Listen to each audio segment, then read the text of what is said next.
ciclo de conferencias y hablar de depresión, un tema tan importante que cada vez se vuelve mucho, se le está prestando mucha mayor atención y que al mismo tiempo se diagnostica con más frecuencia, se hace necesario conocer, diagnosticarlo, saber cómo se trata. Los diversos estudios epidemiológicos nos comentan o han descrito que la depresión en el año 2004 ocupó un cuarto lugar después de las enfermedades infecciosas, tanto respiratorias como gastrointestinales. Las infecciones ocupó el tercer lugar, y es la importancia de comenzar a conocer y a diagnosticar esta patología. Se cree que en el 2030 existe la posibilidad de que ocupe el primer lugar. El estudio nacional en el 2003, el estudio colombiano sobre salud mental, nos arrojó los datos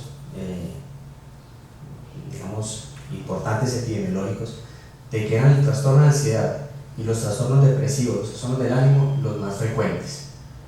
Hay algo particular, es que en la psiquiatría siempre se ha considerado que es la que manejan los loquitos o los psicóticos, pero generalmente esto es lo que más vemos en consulta. Esto es lo que más vemos en consulta, lo que vemos con más frecuencia en nuestros consultorios, por lo que la gente más asiste, lo que los médicos generales ven con tanta frecuencia. Es importante, según las descripciones epidemiológicas, decir que los trastornos depresivos afectan más a las mujeres. Es un dato relevante, y que también es más frecuente verlo en países en vías de desarrollo que en países desarrollados. Sin embargo, en la práctica clínica ocurre algo particular. Consultan más frecuentemente las mujeres, parece ser, tienen menos inconvenientes en ir a hablar de sus emociones y de sus situaciones íntimas que el hombre. El hombre generalmente primero acude al bar, se involucra en una cantidad de situaciones casi como autolesivas, y cuando llega al consultorio llega muy comprometido. Entonces, sí consultan más las mujeres. Bueno, no quiero rebatir, no estoy debatiendo esto, pero es lo que la experiencia, lo que ocurre en la consulta. Muy frecuentemente asisten a consulta las mujeres, pero el hombre que llega bastante comprometido, pero es por un tema, una cuestión como de algo de prejuicios, de que ir a hablar con el psiquiatra, hablar de lo que le duele, de que llora o que está agobiado y triste, es algo como medio machista.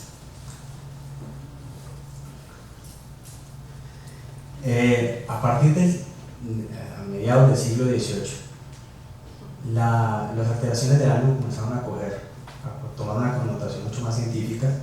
Ya no era algo debido a alteraciones, a cuestiones morales, ni debilidad del alma, ni personas con una cantidad de problemas o que eran pecadores, sino que se comenzó a describir que esto tenía algo que era producido por el hombre, o sea, que tenía que ver en el interior.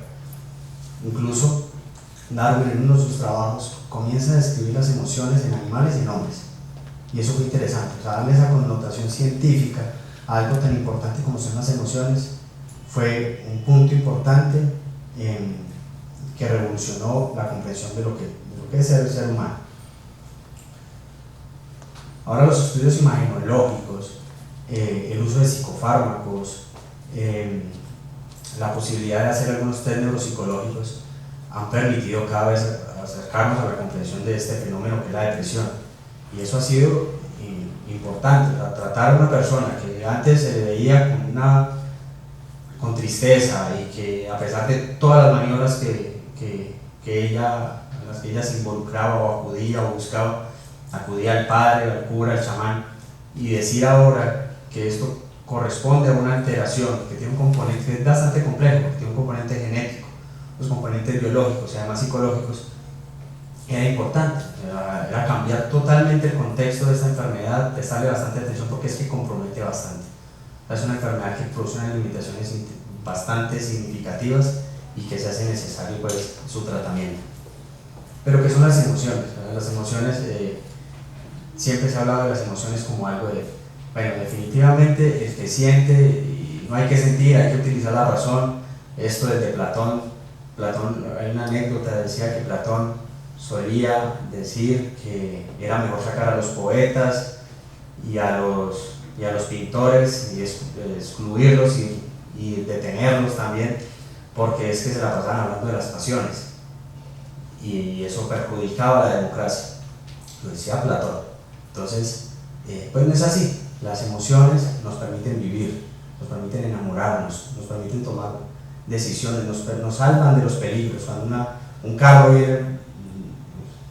va a atropellar, lo primero que hace uno es saltar, reacciona, se brinca, se vuela. Eso es debido a las emociones. Uno se pone a pensar, tengo que saltar de tal manera, no, eso necesita las emociones, eso es la importancia. Hay una diapositiva, se la tomé prestada al doctor Salamanca, de lo complejo que es, porque no es simplemente el acto de sentir eso que hemos menospreciado. La cuestión de las emociones en el ser humano. En el ser humano son mucho más complejas. O sea, en animales también se ha logrado describir ciertos componentes cuasi depresivos, análogos a la depresión, pero es que en el ser humano siempre todo es más complejo. Hay diversas maneras de expresar nuestras emociones y eso dependerá de la construcción de la personalidad del individuo. Lo más básico tiene que ver con la acción y la respuesta corporal, o sea, sentir a través del cuerpo, que es donde están relacionadas las enfermedades psicosomáticas, o es una de las hipótesis, las teorías.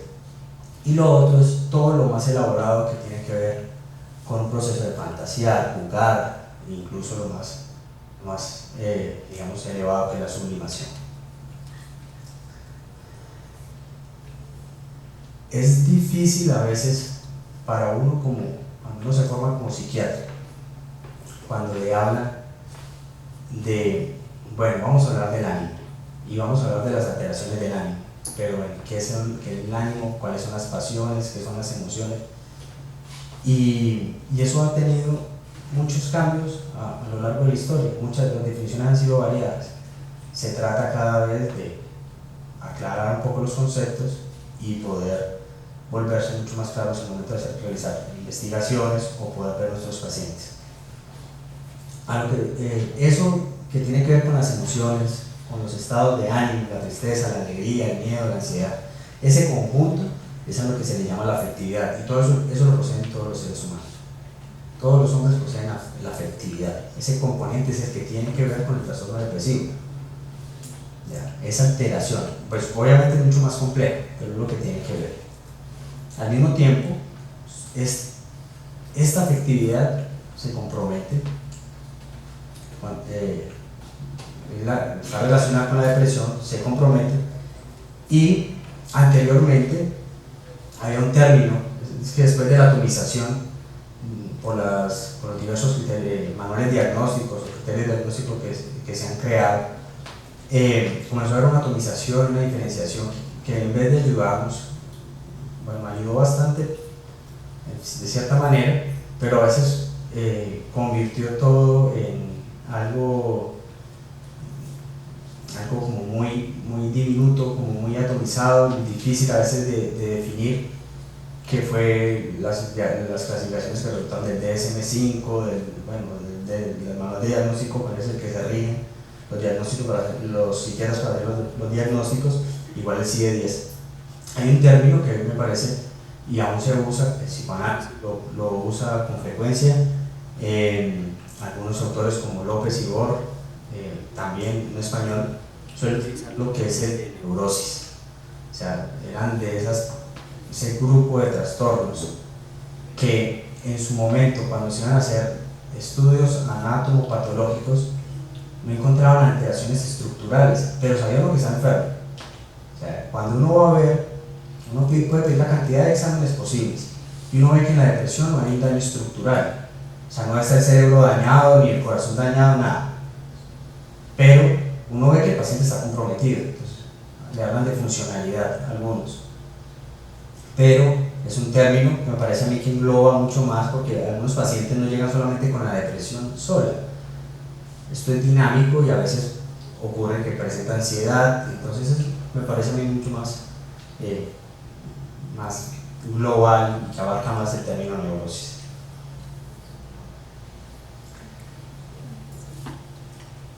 La depresión es algo que tiene una historia. Lo que diagnosticamos en la tercera o cuarta década de la vida es simplemente todo un proceso, o sea, es el estallido de un proceso que viene, que tiene bastantes cuestiones importantes. Uno de los hallazgos importantes que suelen encontrarse en los pacientes es una cuestión relacionada con algo tan importante como es el apego. Fue descrito por varios, ha sido descrito por varios autores, Bowlby, René Spitz, el mismo Freud. Muchos autores nos han dicho, vea la importancia de que esos primeros añitos de vida pueden repercutir en la salud mental de los individuos. ¿Por qué? ¿Por qué es tan importante? La especie humana, digamos, hablemos como una especie, o sea, la cría de la especie humana es la que nace, es una de las especies que nace más inmadura. Eso debido a la necesidad, pagamos un precio alto por tener el cerebro que tenemos. Entonces tiene que nacer inmadura. ¿Por qué? Porque si nace más formada, se presentan más disstocias, más complicaciones en el parto.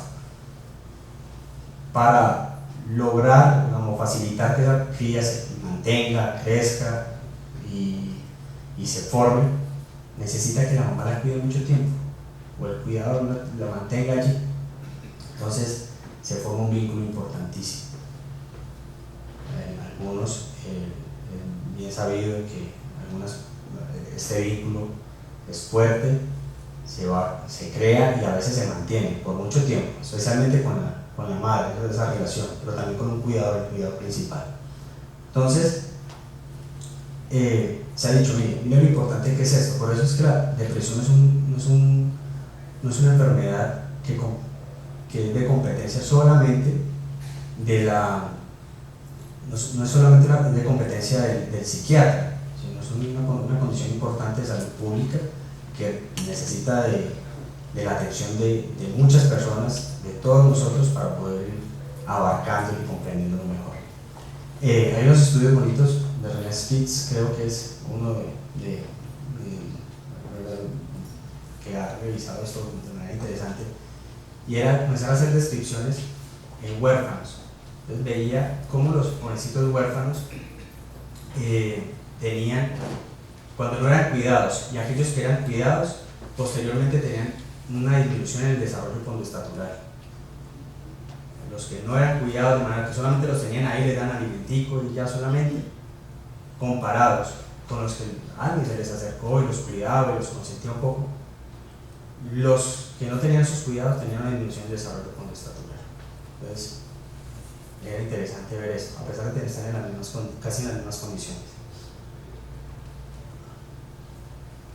Sin embargo, siempre a lo largo de la vida ha existido una situación que es la adversidad.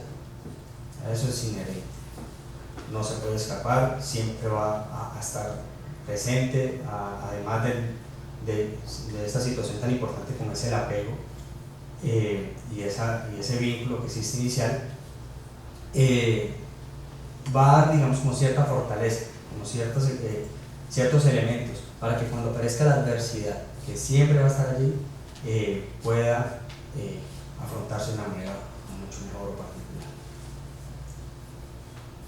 Esta diapositiva es un poco, a mí me gusta porque muestra una cantidad de datos que a veces como que sorprende, pero es que así es la depresión.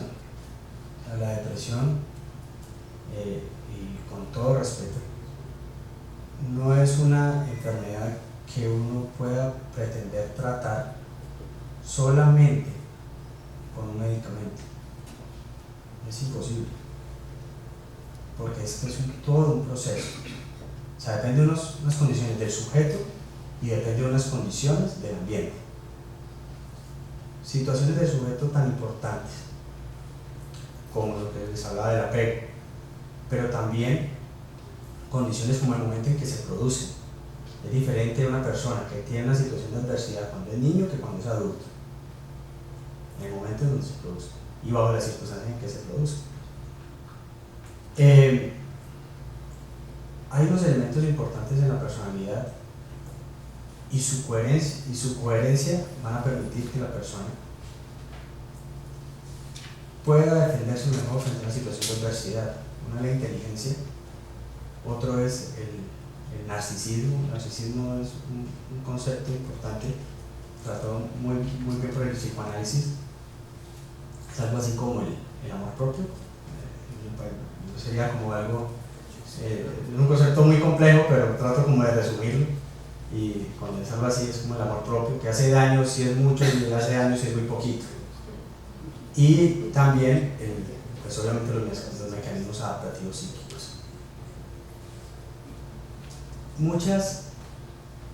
las diferentes clasificaciones de los trastornos mentales se han enfocado en determinar los trastornos afectivos dependiendo de su causa, de que si es algo externo es endógeno o algo de adentro, si es claramente se puede definir un estresor o cómo la persona reacciona. Pero es importante, más allá de todo esto, es poder evaluar lo que representa para la persona, para el individuo en un determinado momento, qué fue lo que representó para él. Hay personas que se deprimen porque se les muere un perro. Hay personas que se deprimen porque perdieron el examen de la universidad. Situaciones esas tan complejas. Uno dice, bueno, uno le paga y dice, bueno, pero ¿por qué? ¿Quién no ha perdido el examen? Para esa persona significa mucho. Todo depende. Esto es lo complejo bueno, no es como para asustarlos ni por el contrario es para motivarlos, pero saber que esto no es cualquier cosa, que se necesita cada vez mayores investigaciones, mayores indagaciones, tenerlo presente. Pero esta es la enfermedad, esta es la depresión, una cantidad de síntomas. En el momento que uno está evaluando a los pacientes, uno está primero haciendo una descripción transversal, pero al mismo tiempo mirando todos los datos biográficos y situaciones en las que esa persona, ese individuo se creó, se conformó.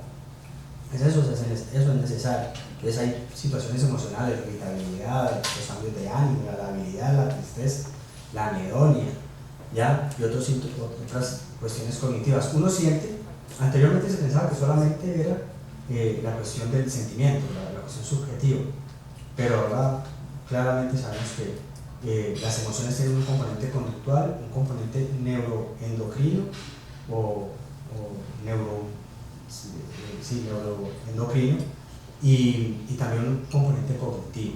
Entonces, cuando uno ve a la chica que le gusta, a uno le dan maripositas, pero le tiran las piernas, le da todo y le da la cosa y la gagueadera, pero no está pensando, qué rico, está bonita, mire la bonita está.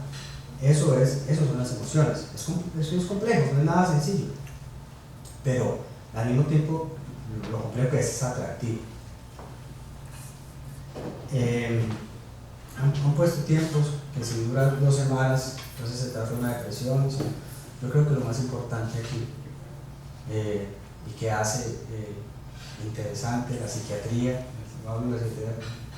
algo para mí muy apasionante, es sentarse a hablar con el paciente y escucharle hablar y comentar todas las situaciones que vive, pero dentro del contexto, el fundamento científico.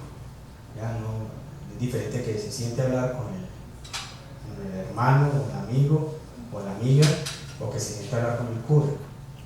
Todas son cuestiones bastante importantes, pero lo diferente es cuando se sienta a hablar con una persona que tiene una formación y que le va a comprender, que tiene una formación académica, científica y que lo ve así y que en la manera que sea posible, concientizar a las personas, incluso el personal médico, los colegas, de que puedan hacer de la depresión, de prestarle bastante atención.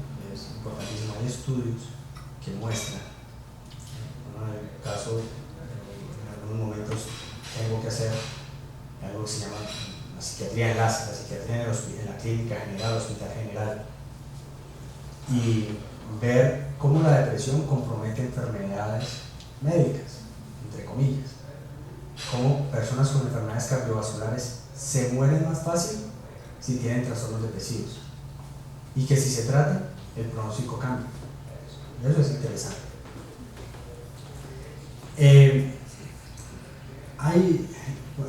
Cuando uno ingresa a la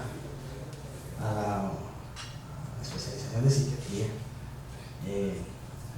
con mucho entusiasmo uno lee la historia de algunos personajes que lo motivan a uno a hablar con sus pacientes, y porque dicen que los pacientes se curaban hablando, y que esa era la manera de tener los pacientes, de ser empáticos, y de que la psiquiatría aún tiene ese tinte humanista, y entonces eso hacía la psiquiatría para mí atractiva. También por experiencia personal, yo soy de Tuluá, una ciudad muy cerca pero pequeña, donde conozco gran parte de los médicos, de los colegas, pero hay 4 médicos generales que descentralizaron la medicina, y los he visto ejercer la medicina siempre particular. Tienen una consulta bastante copiosa, lo buscan bastante, y lo más verdad es que siempre los pacientes están hablando bien de ellos. Siempre le dicen palabras de ese es el mejor médico, a mí me gusta ir, yo no voy a ir a urgencias de tal clínica porque prefiero ir a donde el médico, que es que si me escucha y me toma la presión y me revisa y esas vainas. Entonces le decía, bueno, ¿y qué es lo que tanto le hacen los pacientes, y los médicos a los pacientes? Entonces, en reuniones, yo voy a pichoncito, entonces es que yo escucho a mis pacientes, los reviso con cuidado, les saco tiempo. Es una cuestión, todo un ritual bonito de la medicina que a veces uno ve que se aplica con menos frecuencia, pero que se hacía marcaba la diferencia. Después tuve la oportunidad de leer algunos artículos de Eric Kandel, premio Nobel de Medicina, y estas eran las palabras de Eric Kandel. Decía, a los pacientes, bueno, la psicoterapia no se habla solamente con los pacientes, está todo estructurado, hay varias corrientes psicoterapéuticas, dependerá pues de las diversas teorías. Eric Kandel decía, mire, hablen con los pacientes, porque aunque han aparecido muchos fármacos, eso ha ayudado mucho a que los pacientes mejoren, que cambien algunas condiciones, pero definitivamente hay que comenzar a mirar qué es lo que pasa con los pacientes cuando los tratamos bien, cuando hablamos con ellos, cuando los intervenimos, cuando hacemos intervención, les damos ese espacio, ¿ya? ¿Qué es lo que pasa? E investiguen qué es lo que pasa. Yo no sé si este autor lo escuchó, lo leyó, en algún momento tuvo contacto con él. Yo sí tuve la oportunidad de conocerlo, parece un tipo, es un italiano bastante agradable, en un congreso aquí en Colombia, y comenzó a estudiar el efecto del placebo, y me pareció importante traerlo acá a colación, porque este señor dice, no, el efecto, siempre que los ensayos controlados ponen los medicamentos a un lado y los fármacos a otro, el efecto placebo y el fármaco no es su eficacia, pero siempre eran los pacientes que se mejoraban con el uso solamente con el placebo. Aclararon todo esto, hicieron todos sus arreglos metodológicos, y él decía, comenta, dice, mire, cuando uno va a hacer una intervención terapéutica, hay un efecto que es específico del tratamiento, del medicamento, pero hay una cuestión que se llama la percepción de la terapia administrada, y eso en sí mismo es bueno para el paciente, es benéfico. ¿Cómo sacó él estas conclusiones? Pues se dedicó a coger a sus pacientes, él es neurólogo, y coge a sus pacientes con Parkinson, donde hay un daño estructural claramente definido. A un grupo de pacientes les ponía una bomba de infusión y les decía que que había un fármaco y que se iba a disparar en tal momento.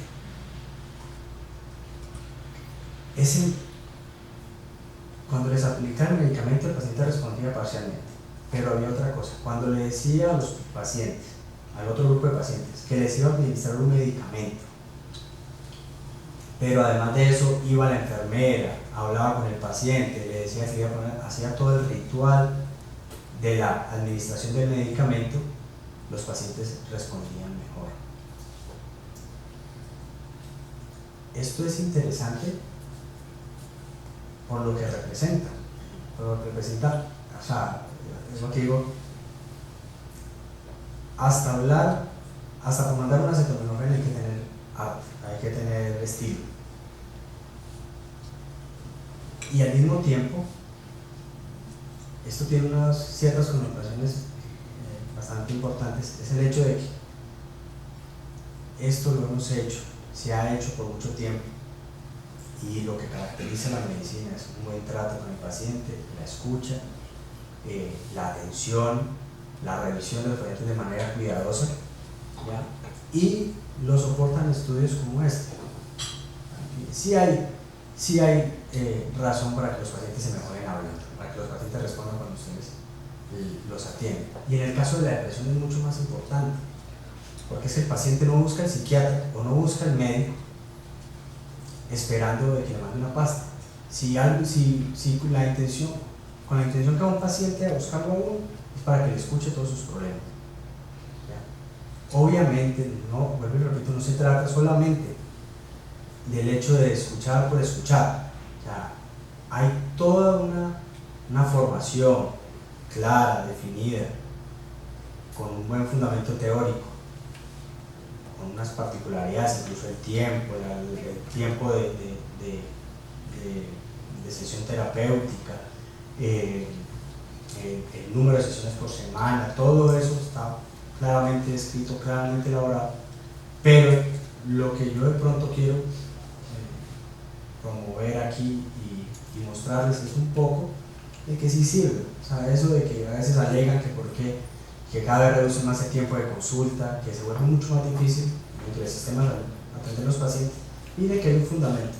Mire, hay unas cuestiones interesantes aquí que se comentan acá, que tienen un sustento científico, que se hace necesario realizarlas.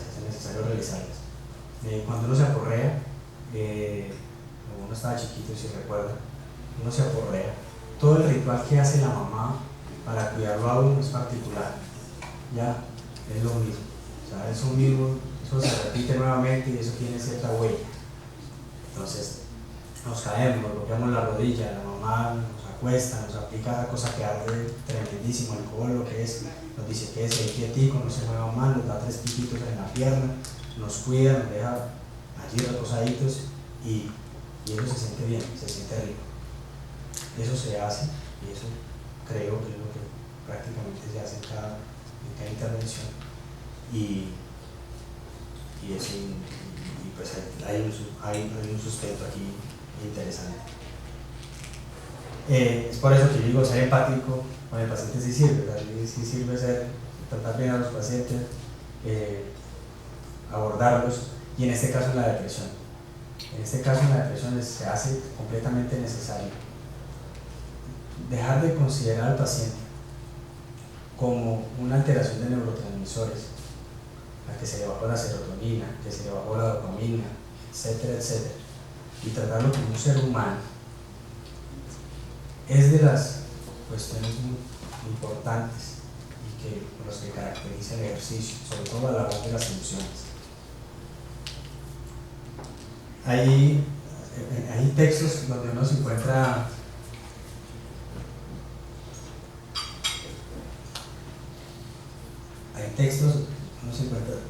cosas bastante interesantes.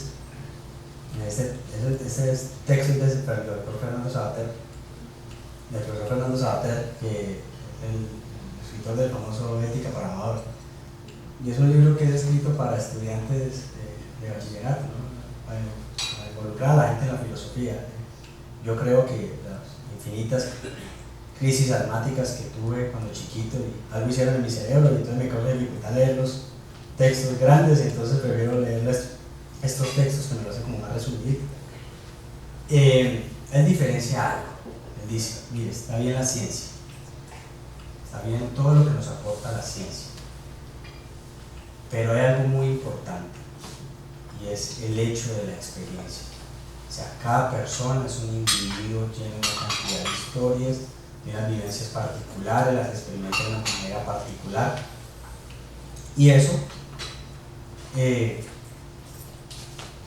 es por eso que se hace necesario que sea tan individual el trato con cada paciente, especialmente con nuestros pacientes depresivos. Él pone el ejemplo de que es como tomar una obra de arte y decir, mire, la obra de arte está pintada por tales acuarelas, yo no sé mucho de arte, pero por con óleo, o algún tipo de acuarela, pintura, lo que sea, y que las fibras de la tela en que se pintó son de tal calibre, eso sería como referirse al ser humano cuando tenemos al frente del paciente y dice, mire, tiene los neurotransmisores torcidos o le corrió tal cosa, ¿no? Entonces dámosle una pasta. No, él dice, no, es distinto, ¿verdad? Si vemos la obra de arte, lo primero que hacemos es, bueno, ¿y por qué la Mona Lisa fue pintada así? Uno no sabe si se está riendo o si va a llorar o si está triste. Que fue pintada por uno de los mejores pintores del Renacimiento, que tenía su particularidad. Leonardo da Vinci, es bien sabido que no se sabe, muchas de sus obras no las terminaron. Entonces, es eso lo que este autor, en este texto, quería hacer referencia. Mira, hay que individualizar, hay que escuchar esa experiencia, esas vivencias que tienen los pacientes y no solamente limitarnos a la ciencia. Creo que eso aún lo conserva la psiquiatría. Creo que, bueno, no todos, hay diferentes corrientes, hay personas que son más biologistas, tienen unas corrientes más, otros cortes psicodinámicos, entre otros. Creo que el psicoanálisis, con lo que yo he estudiado, es poco, es la más completa de las teorías y nos permite comprender mejor el ser humano. Esta es una frasecita también de psiquiatra, psicoanalista, Henry A., también lo forman con unos textos de Neurote, pero se la pasaron uno buscando eso. Personas, cuando uno llega a psiquiatría, uno dice, bueno, yo quiero hablar con los pacientes, pero quiero formarme así, hablando con los pacientes. Y uno decía, es que sí, se trata de hablar de espíritu, me encuentro que es relativamente sano. Eso es lo interesante. O sea, esto es una invitación también a tener en consideración una patología bastante compleja que es la depresión, pero al mismo tiempo respetar al otro, reconocerle su humanidad. Eso es lo más importante. Yo creo que me he desviado un poco al hablar de la depresión. No puedo hablarles aquí de fármacos porque no era mi intención, era más bien demostrarles algo interesante a través de algunos estudios y algunas referencias de personas reconocidas que nos están diciendo, mire, consideren nuevamente hablar con sus pacientes, no se preocupen tanto por los fármacos, eso cura, eso sirve, sí, pero es mucho más importante sentarse ahí con su paciente, ese lloroncito, ese que llora, que se preocupa, que no tiene preocupado, que no tiene angustiado, que lo busca, que asista a su consulta de manera regular, lo escucha, hace su abordaje, su intervención psicoterapéutica y posiblemente va a estar mejor. Algunos datos han mostrado que el paciente que recibe tratamiento psicofarmacológico y que además recibe tratamiento psicoterapéutico va a tener menos posibilidad de recaídas. Yo no les hablo aquí de una corriente específica, quiero hablar de generalidades y espero haber impactado en algo de curiosidad en esta área pues, que me parece muy importante. Nuevamente yo les digo, la tristeza no es una emoción normal, es una emoción normal, siempre está presente frente a la adversidad. La depresión es una entidad patológica compleja y subdiagnosticada, pero pues, esperamos cada vez hacerlo más, estar más sensibles para ello. Y que la psicoterapia, si no es suficiente, no siempre es suficiente, por lo menos es siempre necesario. Bueno, muchas gracias.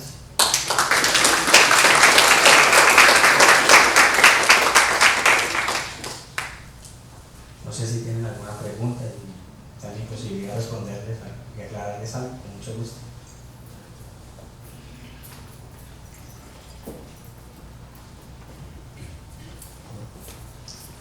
Doctor, buenas noches, muchas gracias por la charla.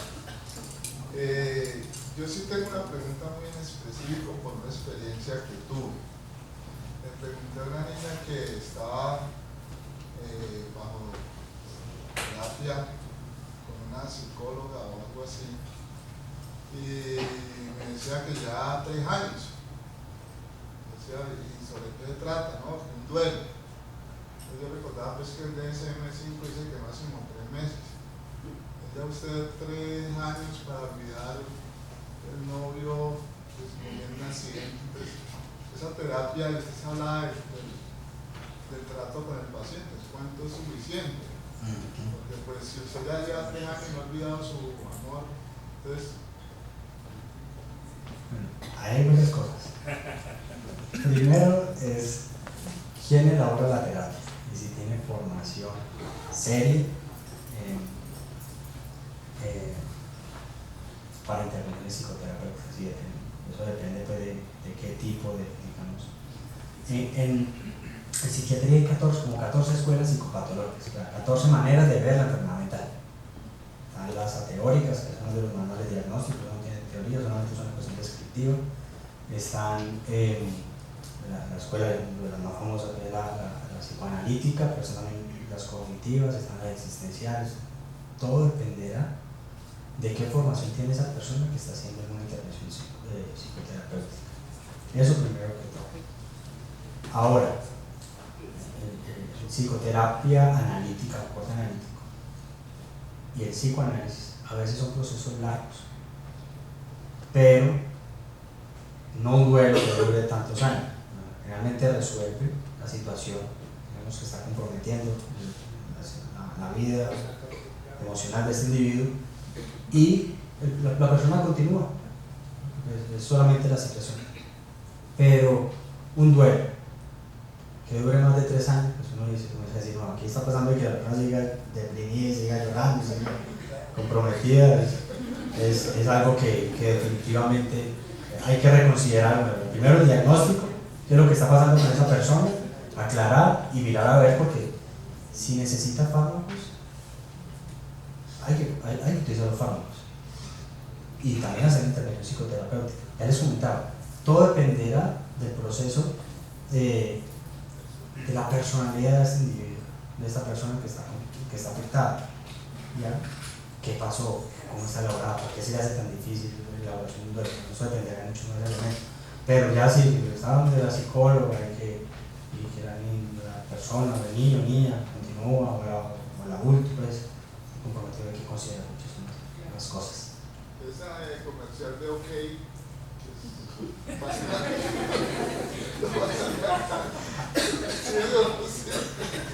yo tengo experiencia con todas esas bebidas, el OK, el Vive 100, el Estar Bien, los productos de OmniLife. Eso, varios pacientes han ido a buscarme porque yo no unos trastornos de pánico ni los nachos. Yo no tengo unos elementos ahí que terminan afectándolos. Ahora, las personas quieren estas bebidas y las hace sentir bien un momento, pero después parecen hacer una depresión de algunos neurotransmisores y hacen unos síntomas muy similares a la depresión. Entonces el paciente está como abatido y eso es bastante comprometedor. Entonces, bueno, el neuromarketing, hay personas que sí, los médicos han sido más difícil, que entiendan que las emociones son importantes, pero el neuromarketing, la publicidad, cosas como el coaching y todas esas cosas, le han sacado provecho buenísimo, hacen cosas y hablan de ellos y es algo mucho más serio. Eso es mucho más importante y serio y hay que tomarlo con mucha precaución. Generalmente se considera que... Me disculpa, yo sé que el doctor es médico, ¿cierto? ¿No? Ah, bueno, yo no sé por qué me hizo. Me disculpa y me dice su profesión. Así, yo soy trabajadora social. Muchas gracias por la conferencia, muy ilustrativa. Generalmente se considera que la depresión lleva a la persona a un estado inanimado, es decir, bueno, o lo interpreto como que no hace nada, como que nomás quiere llorar, como que no se levanta de la cama, bueno, ese tipo de cosas.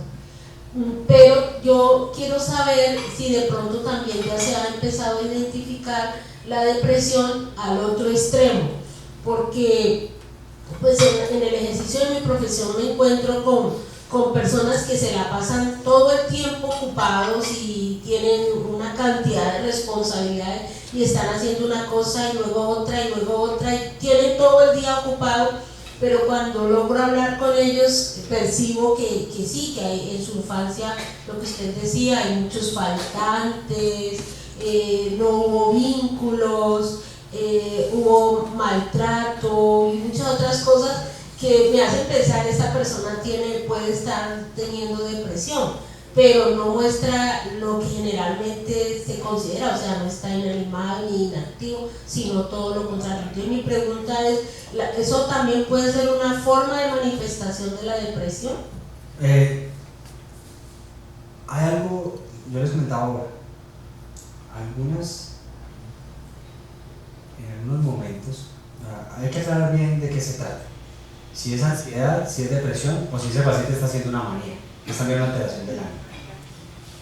En algunos momentos, y esto ha sido una experiencia personal, el paciente llega diciéndole a uno, estoy deprimido, y uno lo nota inquieto, acelerado, como es un desasosiego. Entonces uno dice, venga, escriba un poquitico más qué es eso que usted le llama la depresión.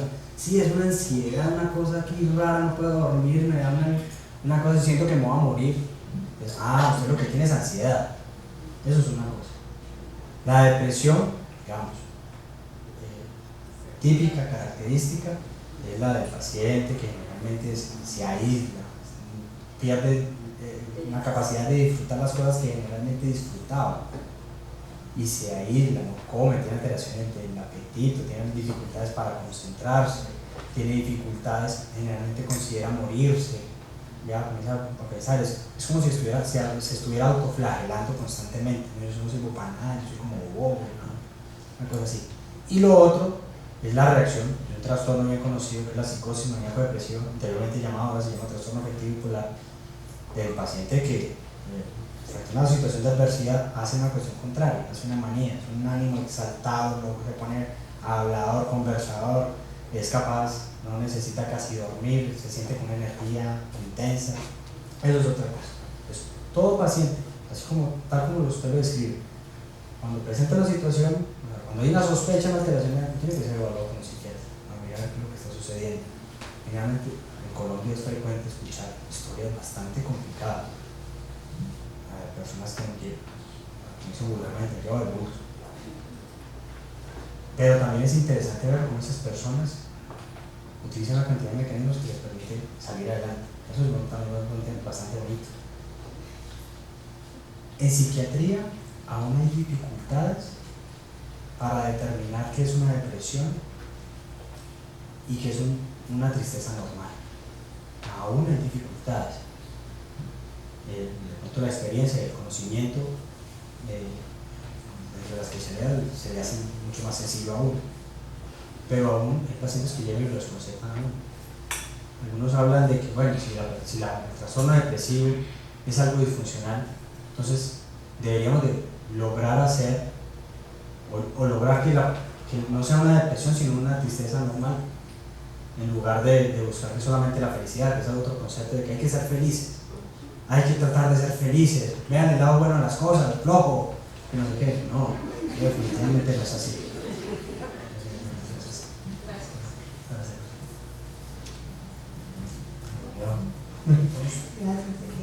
Yo soy Beatriz Ortiz, psicóloga y psicoanalista. Quería inicialmente introducir como un matiz a lo que señala el antropólogo, porque a veces, digamos, hay como una percepción del ejercicio de la psicología y del psicoanálisis que, digamos, que no es muy cercana.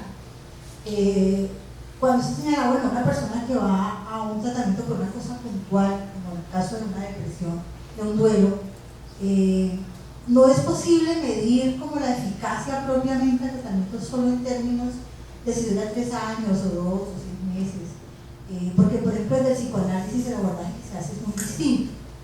Sí hay una situación puntual, pero hay otros aspectos del sujeto que están comprometidos en un momento dado y que ahí justamente se están expresando. Entonces puede ser un tiempo que además tiene que ver con el sujeto, con la experiencia vital, con el modelo de trabajo desde el cual se haga, y digamos esa no sería como una medida propiamente dicha. Obviamente que si no hay ninguna modificación, si no hay ningún cambio, pues sí sería preocupante. Pero digamos que la perspectiva puede abordar muchos otros aspectos que empiezan a ser tratados incluso a partir de esa experiencia concreta y que pueden dar lugar a pensar otros elementos del sujeto. Era como el matiz que quería introducir. Por otro lado, quería felicitar al doctor Farfán por su excelente conferencia. Me parece muy clara, muy útil y sobre todo muy pertinente. Usted parte de algo que creo que nos está acabando como sociedad, y es la indiferenciación que ha habido en los términos entre la tristeza y la depresión. Casi cualquier cosa ahora se considera depresión, y no hay como el reconocimiento de que la tristeza es connatural a la experiencia vital, como usted me señalaba muy claramente.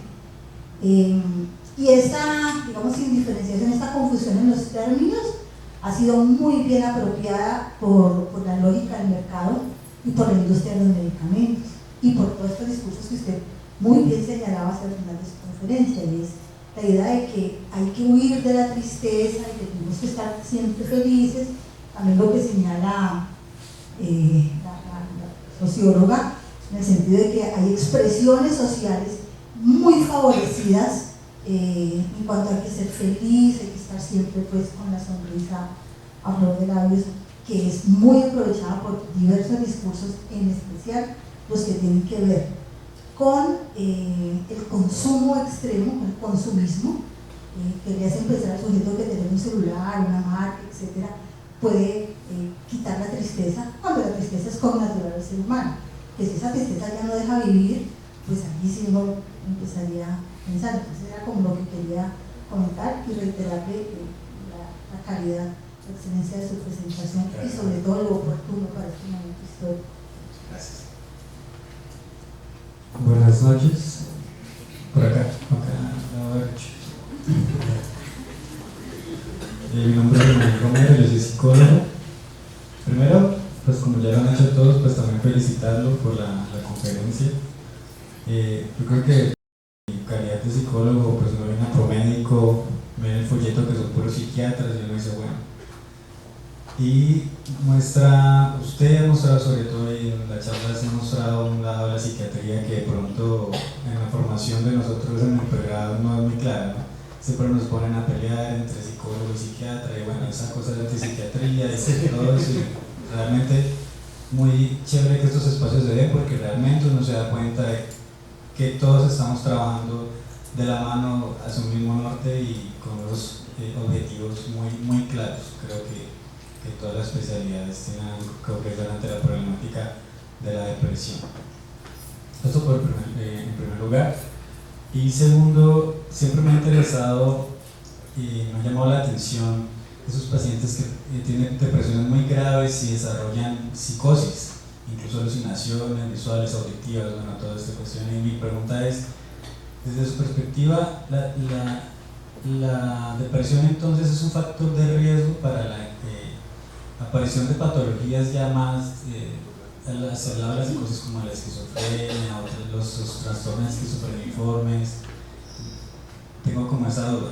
Bueno, inicialmente, el primer comentario que hacías, yo creo que siempre hay una preocupación, no sé, de que todos estemos mejor, vamos a vivir mejor. Es como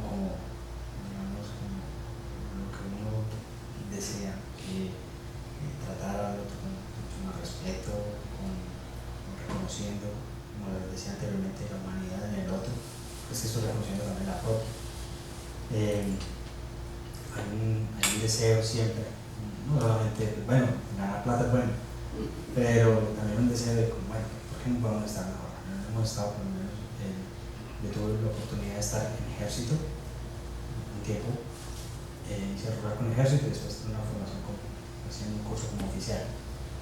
Y tuve la oportunidad presencial. Era el encargado de hacer la evaluación de los desmovilizados.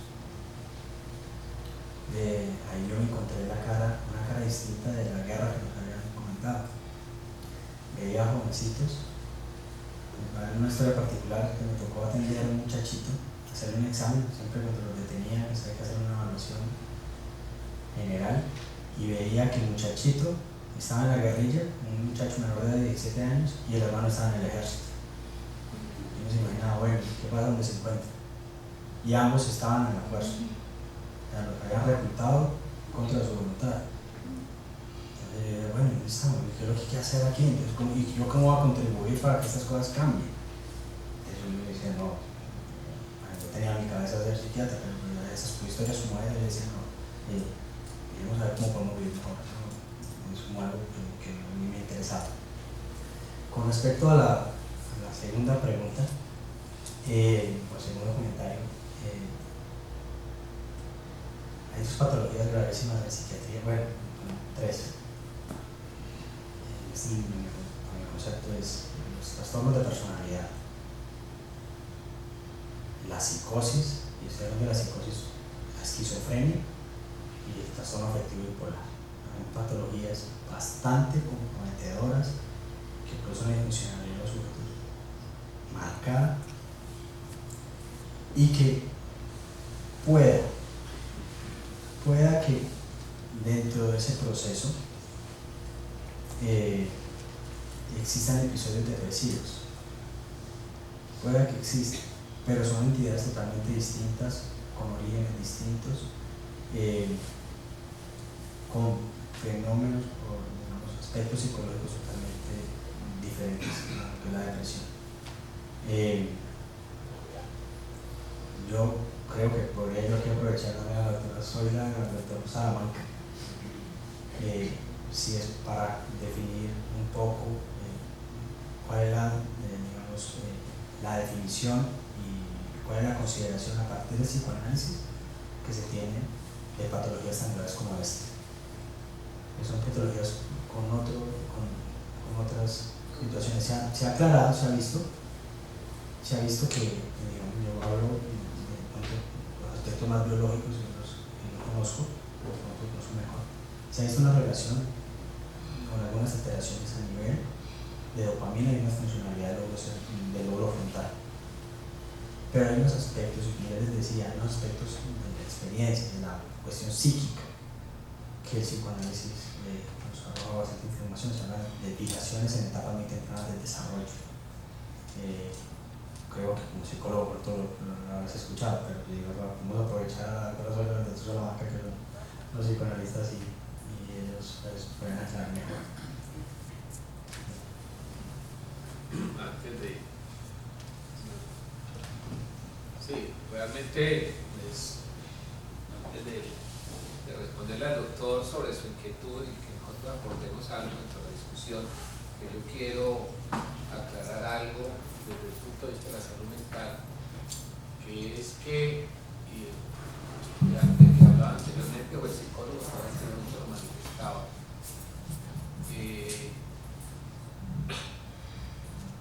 no es crear una pugna entre psicólogos, psiquiatras, psicoanalistas, y otros profesionales tan importantes como antropólogos, sociólogos, para comprender la salud mental.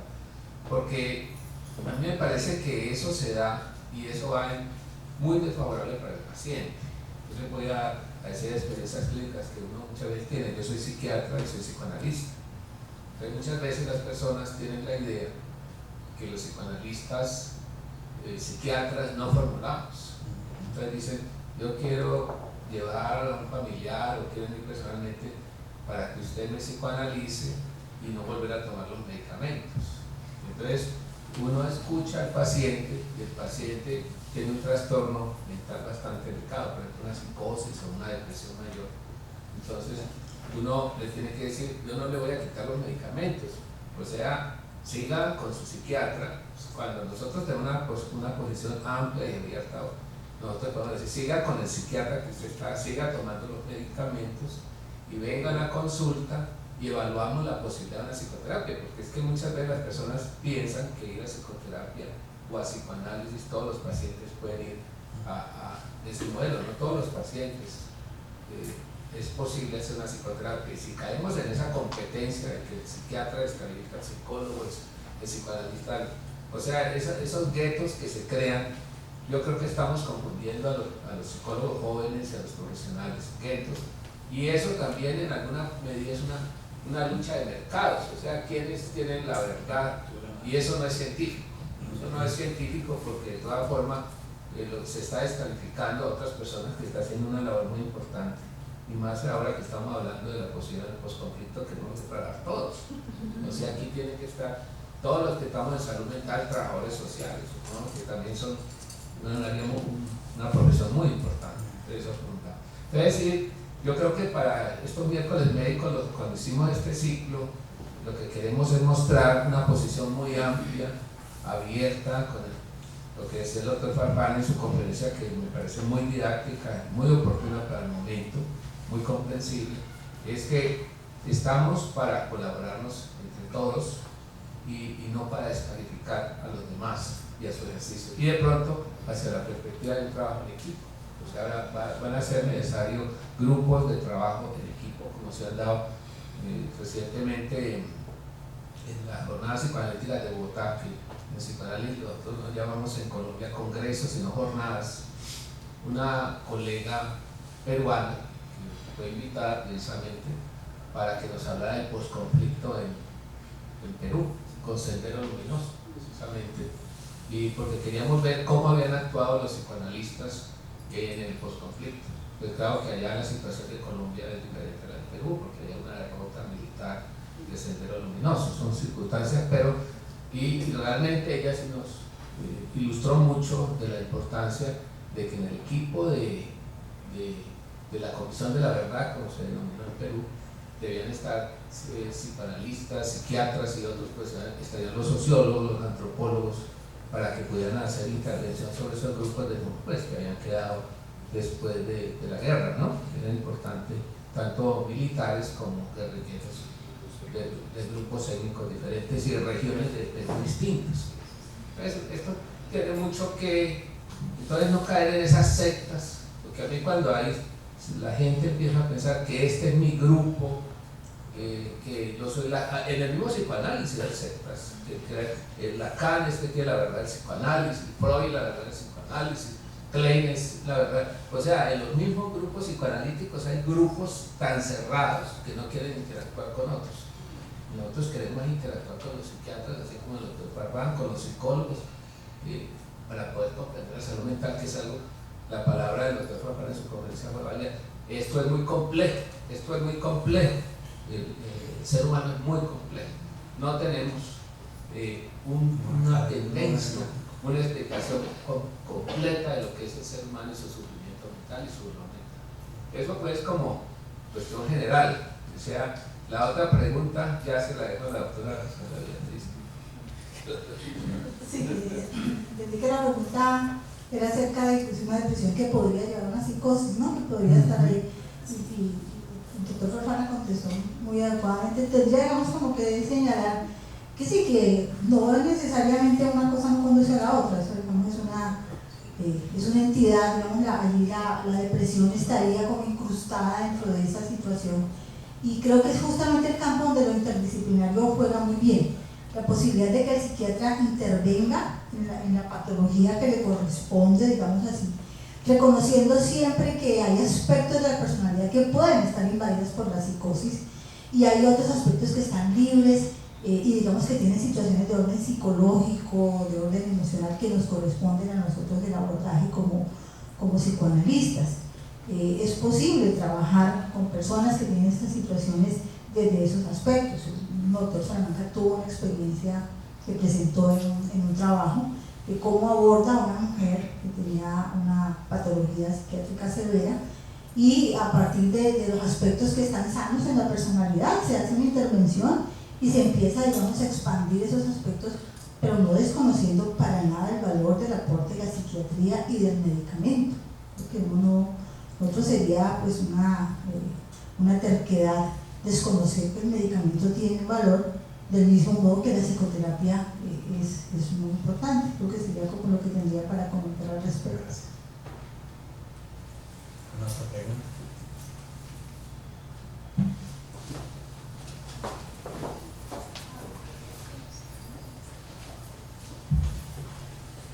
Buenas noches.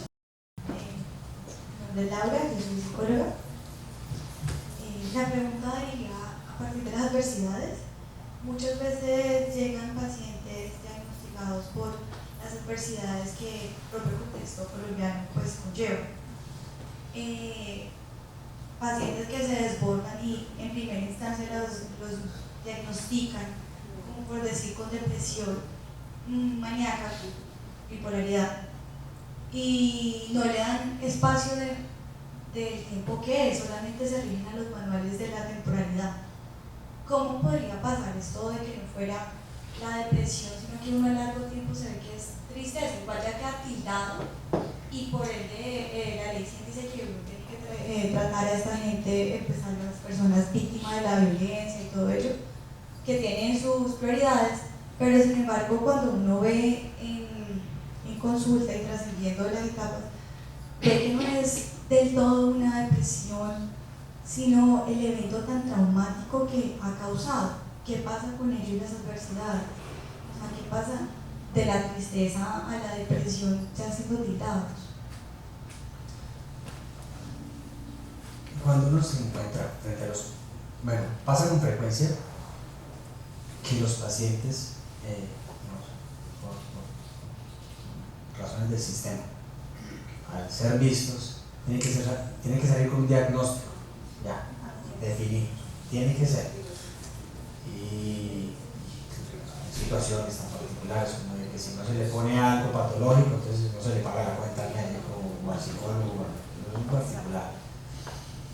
Entonces se convierte eso, es como en un letrero que les ponen. Entonces es el paciente depresivo, llegó el depresivo y llegó y se convierte ese paciente en un diagnóstico. No es una persona que tiene una tristeza normal o patológica o que en verdad tiene una depresión. Hay pacientes, por lo menos en el caso ahora de la psicosis, pasa lo mismo. A veces el paciente se puede psicotizar sin tener un cuadro grave, una situación adversa, complicada, y se psicotiza. Es una manera también de defenderse. Y tal diagnóstico de esquizofrenia, vaya, quítese. Es un problema. Paciente que tiene que ser tensionado y el paciente, sí, se psicotizó, pero después pudo funcionar bien. Se convierte el sistema en una cuestión bastante complicadísima para atender a nuestros pacientes. Dijimos de pronto la invitación es, tenemos que ponernos de acuerdo y prestarle mayor atención a la salud mental. Nos están diciendo que los pacientes se van a deprimir más, para que vamos a hacer más diagnóstico, pues no vamos a hacer más diagnóstico, los pacientes va a tener una carga mayor, que va a haber más ansiedad. Oye, vamos a atender a toda una cantidad de gente que se va a desmovilizar, que viene de sitios donde hubo conflictos bastante complicados. Entonces, tenemos que ir cambiando como el chip y la manera de ver las patologías mentales, aclarar bien los diagnósticos. No es sencillo a veces entre médico y médico, o psicólogo y psicólogo, psiquiatra y psiquiatra, a veces varían los diagnósticos, sí, pero yo digo que siempre hay que favorecer a la persona que sufre, a brindarle la mejor oportunidad. Eso sí, cuando uno tiene un paciente al frente, lo primero que tiene que es, primero mirar que no esté psicótico, que eso es grave, pero al mismo tiempo mirar si tiene elementos que lo puedan llevar a autoagredirse o agredir a otro. Ir aclarando todas estas cosas, definirlo, tenerlo suficientemente claro y no preocuparse tanto por esa cuestión de pongámosle un diagnóstico, a ver de qué se trata, dígame qué tengo, doctor. Pues, mire, yo tengo unos síntomas ansiosos y como depresivos en usted, pero lo más importante es hacer una serie de evaluaciones para poder aclarar lo que está pasando. Bueno, eso es una manera de responder. Buenas noches, felicitaciones doctor por la conferencia. Yo no quiero, está en una situación muy compleja la salud mental, como usted lo dice, lo dice la doctora Zoila también, y los psiquiatras, todos los psicoanalistas que acá, los psicólogos. ¿Qué pasa con aquellas personas que se escapan, que fingen situaciones depresivas o ansiedades o de temores, porque lo hacen con una suficiencia de una facilidad pasmosa? Hay personas que escapan. Yo no sé si le ha tocado muchas veces este tipo de personas. Eso es complicado. Alguien me decía una vez, un compañero, decía que no será alguien enfermo que tenga que simular que está enfermo. Algo raro tiene que tener. Entonces, obviamente, a veces, sobre todo en estas cuestiones de pensiones y cuestiones laborales, se encuentran personas que están simulando que están deprimidos, o el abogado les ha dicho, cuando llegue ya póngase a llorar, o haga que le duele, cosas, una cantidad de vainas, y eso uno se encuentra. Sin embargo, digamos, uno no hace una sola evaluación, y no solamente, a veces uno se ayuda incluso hasta en las pruebas neuropsicológicas. Pero sí sería muy imprudente de pronto, tras de una sola evaluación, decirle a este paciente tiene esto. Pues a veces uno hace varias, eso mira uno las congruencias o las incongruencias y de ahí de pronto uno va a decir, bueno, este está como trabajando. Y eso ayuda un poco. Sin embargo, bueno, no todos los días está con la agudeza, a veces se le pasa, el otro yo y dice, sí, está como deprimido. Pero es difícil, a veces es muy complicado, ¿no? Cuando le toman en cuenta a esas personas, generalmente unos sociópatas allí que les gusta aprovechar. Trastornos de bipolaridad también. No, a veces el trastorno bipolar sí es más, a veces más evidente, más fácil de diagnosticar, uno lo ve, a veces es muy diciente, la conducta es llamativa del paciente bipolar. Sí pasa, de algo que decía la doctora ahora, es que se ha entrado también en una cierta, y una vez se lo escuché decir al doctor Eduardo Bravo, se ha entrado en la moda de la bipolaridad. Entonces ahora todo el mundo que tiene un cambio de ánimo, bipolar.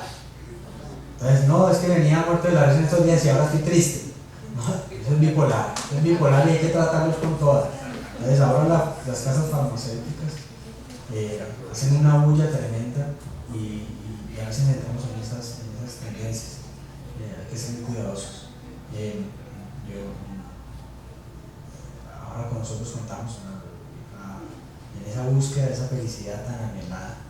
Entonces las casas farmacéuticas han producido una cantidad de medicamentos, algunos muy buenos, algunos bastante interesantes desde la cuestión farmacológica, pero la propaganda que le hacen a eso no es a veces tan cierta. Entonces hay que tomar la droga de la felicidad del Prozac, cuando el Prozac y toda esa bomba, y después hasta que se suicidó alguien y entonces dijeron, no, es que el Prozac lleva el suicidio, entonces todas esas cosas todo el mundo no. Yo recuerdo mucho las benzodiazepinas, son uno de los medicamentos, a mí me parecen buenos, un medicamento que para la ansiedad es buenísimo, pero para poder promocionar el Prozac volvieron a las benzodiazepinas. Entonces, no, las benzodiazepinas no vuelve adicto a la gente, esta no produce adicción y que no sé qué. Eso, siempre toda la cuestión del mercado que hace bulla. Entonces, a veces, como decía un docente mío, la prueba del añejo. Utilicemos las viejitas que ya las tenemos allí y las conocemos, sabemos cuáles reacciones adversas producen y esperemos que las nuevas van pasando su tiempito hasta que las estén más hechitas, debemos conocer y se vuelvan más viejitas. Les caemos en las moleculitas. A veces hay algo muy particular es también con los fármacos. Han salido moléculas muy buenas, pero cada caja vale 200, 300.000 pesos. Entonces, por lo menos yo vivo en Tuluá, las personas de estrato medio, hay algunos altos, otros aparentan ser altos, y entonces uno tiene que utilizar lo que hay a la mano. Porque tengo que utilizar amitriptilina, usamos amitriptilina, si tengo que utilizar fluoxetina, usamos fluoxetina. Pero hay que ser siempre muy cuidadosos. Siempre las campañas que se hacen, la bulla que se hace con todo eso, son realmente las multinacionales, hay que tomar mucha precaución. Una persona con personas no puede en algún momento dado, digamos, hacer una resolución del problema, o sea, volver a hacer lo que era antes. Generalmente los trastornos del ánimo responden muy bien a los tratamientos. Los trastornos depresivos responden bien a los tratamientos. Un número, una porcentaje muy pequeño, son pacientes que tienen recurrencias, recaen, pero a veces, pero sí es bien sabido de que cuando se hace un adecuado proceso psicoterapéutico, el paciente responde mucho mejor. Entonces eso reduce mucho más la verdad. Aún faltan muchas cosas, desconocemos muchas cosas de los trastornos del ánimo, de la depresión, específicamente. Nosotros no responden a nada, dicen los pacientes, y a veces uno ve cuestiones que llaman la atención. El paciente comienza a hacer intentos suicidas de manera repetitiva, y uno le toca decirlo o reconocer que este paciente se va a morir, este paciente se va a matar, y se termina matando, porque es lo complejo. Aún faltan muchas cosas, aún estamos tratando de comprender todo eso, esos fenómenos tan complejos.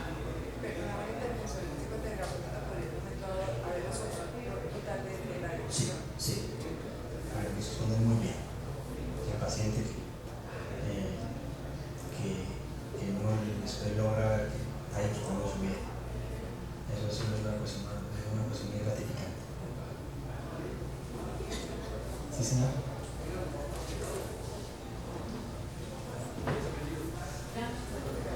Buenas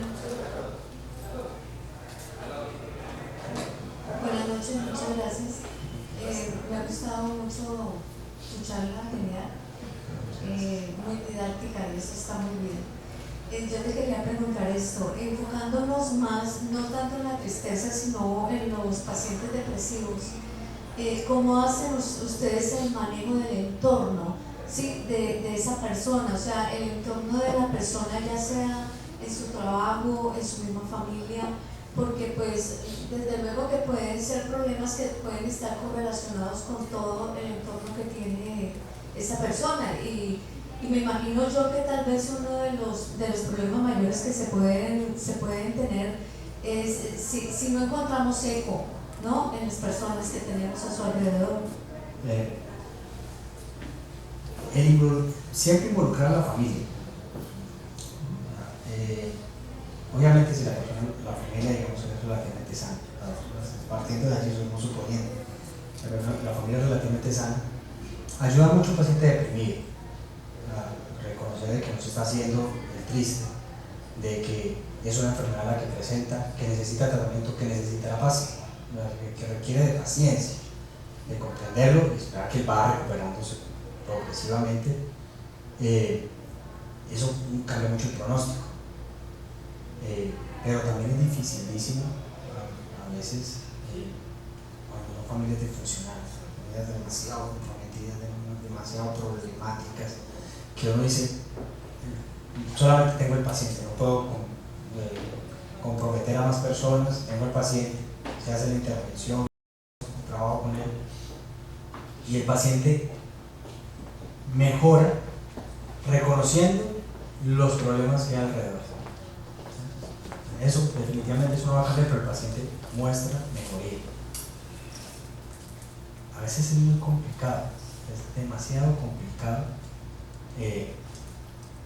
porque es tampoco, no se puede estarle atribuyendo, es que los problemas suyos son debido a su papá, o debido a que su hermano no lo quiere, o que su esposa le pone los cachos con todo el mundo. ¿Ya? Eso es que el paciente mejore él, ya, que se sienta mejor, digamos, que no tenga esa abrumadora situación con la tristeza, que experimenta a través de con la tristeza, y que pueda ir solucionando ciertas cosas, que pueda rehacer su vida, pero es a través del paciente, porque uno no se puede convertir como en el papá del paciente, o sea, y tratar de solucionar todos los problemas. Entonces yo le arreglo los problemas con su familia, o yo venga, yo llamo para regañar a su mamá o a tal persona para que usted solucione esto. No, yo trabajo con el paciente. Obviamente hay profesiones, las trabajadoras sociales, que hacen a través creo que es a través de la terapia sistémica y grupal, y intervienen todo esto de una manera particular, pero no, en el caso personal yo me tengo que limitar ahí al paciente y es tratar de que tenga los recursos suficientes para afrontar todas esas situaciones adversas que se presentan, que son bastante complicadas. ¿Algo más? ¿Una pregunta más? Bueno, pues